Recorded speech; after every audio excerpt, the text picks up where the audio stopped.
Yo, what is going on, guys? Today I wanted to tell you from a poor person's perspective how much money I made in the NFT space. I know there's a lot of people out there that have a huge following on YouTube, like Amir Hussein, Ryan D. Crypto, Kosher Plug, all that good stuff, and they teach a lot about the NFT space, but they don't really tell you about how it is to get into the NFT space, because obviously they kind of just lucked their way into a huge following when NFTs took off. So today I want to tell you a little bit about how it went for a poor person in the NFT space. Now, first off, I wanted to give a little bit of background on myself. I did full-time YouTube for about 6 years, and if you've been around the gaming space at all as far as battle royales, you might have seen me before. Back in 2017-ish, I started getting sponsorships from gambling sites, and they paid me in crypto. They paid me in Ethereum and Bitcoin. And unfortunately, they paid me about half a Bitcoin back then for a video, and I sold it for $1,000, but that's beside the point. Then once I started getting more into the crypto and looking into it, I was like, well, this is like a stock except in a coin, so I'm going to buy an entire Ethereum coin. And at this point, you could actually cash out your skins in-game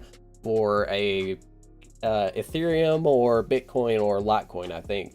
And I cashed out $200 worth of skins for one Ethereum coin, and I held it up until the very peak. And when it peaked, I literally sold the peak at like 1400 back then. I perfectly sold it, but then I completely ignored crypto up until like year before last, I think. That's when I started mowing yards for people and doing little side hustles, selling dirt bikes and stuff. And I would every so often buy about $200 worth of Ethereum, and I worked my way up to about $800 worth of it. And that's when I saw NFTs, and I was like, well, this looks pretty cool. I'm gonna look into it, because a lot of people I followed on Twitter were getting into it. And that's when I got into IMX, because at that point IMX was just starting to take off. Immutable X, if you guys don't know, it's a L3, L2, whatever they call it, no gas fees crypto market for NFTs, and you don't have any gas fees whatsoever. So it was really user friendly at first. You didn't have to pay any gas fees. So I bought into a project called Bad Grandma. At the time I bought my first one for 0.1, and then I sold it for like 0.11, and then I bought another for 0.1, then sold it for 0.08, and then bought another for 0.08. And I made the mistake of when it rode up to like 0.15 of not selling out, and that's basically when I'm not gonna say they rug pulled, but I would like to say that they rug pulled, because all they do is say that they're going to come out with their own currency in this game and all this bullshit, and they're like they basically just update the Discord like once every 2-3 months, and IMX's volume is basically non-existent anymore. So at the end of the day, I got stuck holding 0.1 Ethereum worth of a very shitty NFT that is never going to sell, more than likely.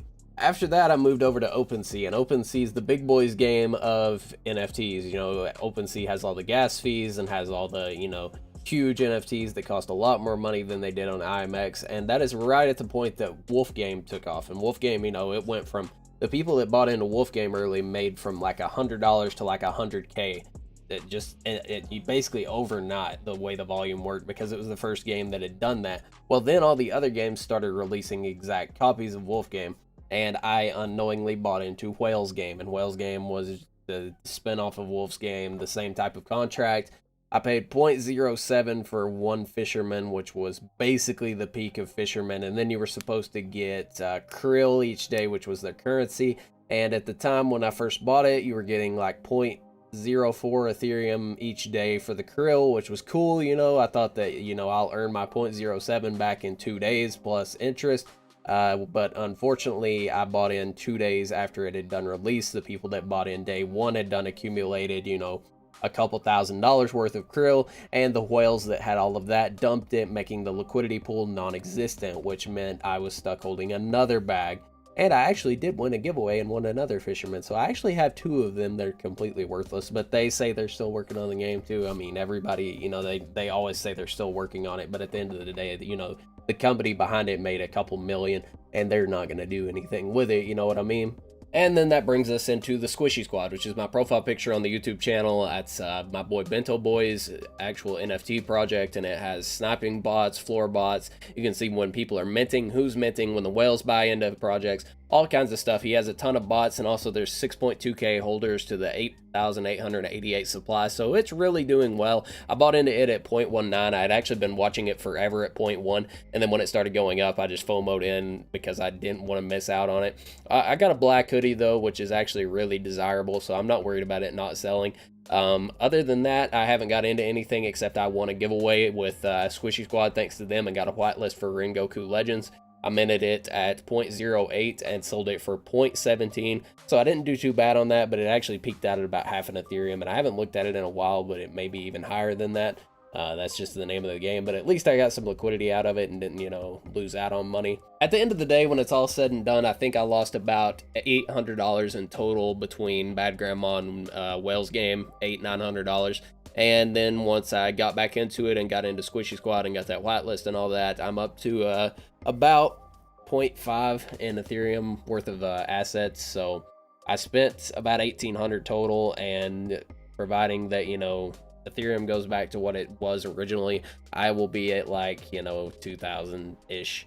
So, you know, not doing the best, but not doing terrible. I'm not doing as good as my friends that are in the space, but I've learned a lot, and right now I'm just basically taking it slow. If you want to see a whole video on like the logistics between getting whitelist and selling them and flipping them and all that good shit, I'm not amazing at it, but I would like to do a video on that. I would really like to also do a video on how, like, the stuff that nobody talks about in the NFTs, because it's not just buying an NFT and selling it. There is so much more money and fees and percentages taken out and all this good stuff that nobody talks about, and it gets people wrecked in this space really quickly. There was a person I saw in a Discord the other day that said they were going to take out a loan to flip NFTs of $1,000, and I told them that this is one piece of financial advice that I would give anybody, is do not take out a loan to try to flip NFTs, because these YouTubers make it seem like it's a get rich quick, you can just instantly become a millionaire overnight, just buy a picture, sell the picture for higher. Yeah, it works that way for a YouTuber that gets a whitelist on every project. But when you're a nobody and you don't know what you're doing and you get in and you have no clue, you just think, oh, I'll buy picture, I'll sell picture. There we go. It doesn't work that way. So if you want to get into the NFT space, just remember that it is as degenerate as it gets, and it is very, very likely that you will get wrecked more than you will make $1 million. So hopefully you guys enjoyed the video. If you did, make sure to leave a like and a sub. I'd really appreciate that a lot. And if you want me to make more videos around the NFT space as far as new introduction videos, stuff like that, I would definitely be all game for that. Hopefully this does, you know, get out there and get some views in the NFT space, and maybe it can help somebody. But hopefully you enjoyed, and I'll talk to you guys in the next one. Peace.